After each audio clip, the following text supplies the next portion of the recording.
Здравейте, казваме на Мирослав Аспарухов, ръководител на фолклорния ансамбъл в Мездра. Господин Аспарухов, страхотно представяне от вас на сцената. Кое е така, може би, най-важното именно и в този празник, което така може да отберете вие? Аз искам първо да благодаря за поканата, която получихме. Кое да отберем? Първо, времето е такова и периода, че са в едни от най-светлите празници и това, което правят галича в момента е наистина забележително. Винаги сме съпричастни към такива инициативи, защото става въпрос за спазване на традиция и вяра. Това го казвам винаги на моите танцори и на децата, с които работим в училище, че наистина ние трябва да опитваме всеки, който може да напояваме корените на българите с традиция, българщина и вяра, за да може да се запазиме такива, каквито са ни предали нашите прадедовци. Това ли е основната причина, за да видим вашия ансамбъл именно на такова високо ниво? Все пак знаем за страхотните хореографии по различни фестивали, които сте представили. Сега също тук грабнахте аплодисментите. Това ли е именно водещото при вас, за да развиете по този начин това фолклорно творчество в Мездра?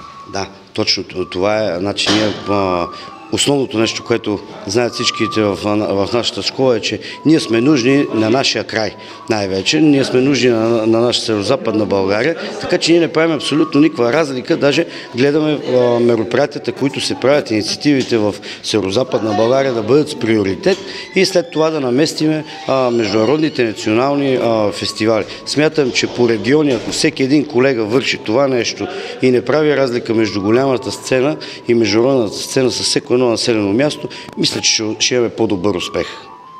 Да, това наистина е страхотно, което казвате.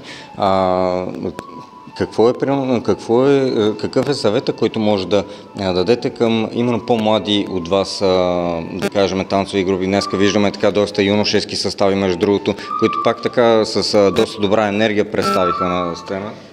Съвета, освен към моите колеги и танцорите, които се занимават с това изкуство и както е с каквото и да е изкуство, свързано с народното творчество, е освен много работа, която трябва да вършат, да се опитат да завладеят повече хора, да изкараме децата, да ги вкараме в институциите, които се занимават с деца, с без значение с какво творчество, да не бъдат на улиците и естествено наистина да не спираме да напираме при управниците на ниско, средно и високо ниво, да се обръща внимание. На тези хора им трябват изяви, тези хора им трябват участие, тези хора им трябва да покажат това, което се трудят в залата и по този начин смятам, че и тези хора, които не могат, чули сме една българска приказка "Сърце и рая, крака не мърдат", да ги накараме да бъдат щастливи, да бъдат съпричастни с тези хора, които в залата се трудят и запазват българското. Не, страхотно. Значи, образето заключваме от вашите приказки, че наистина промяната започва отвътре навън и това, както виждаме, вие се опитате да го направите във вътрешността на региона и оттам вече да го предавате навънка.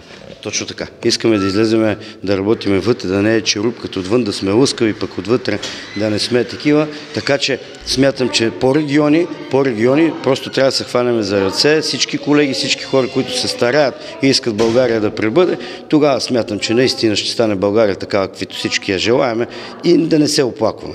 Няма да се оплакваме, трябва да си подадем ръка и да работиме за България.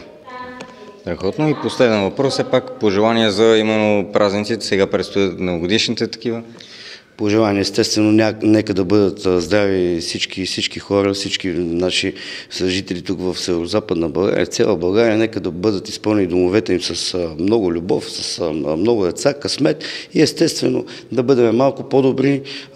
Нека новата година бъде също да ни отговори така с доброта и благополучие за всички. Страхотно. Благодарим за това, че бяхте част от този страхотен празник. Наистина допринесохте много за него и ще се радваме отново да ви видим пак и съответно да се виждаме естествено по такива добри събития.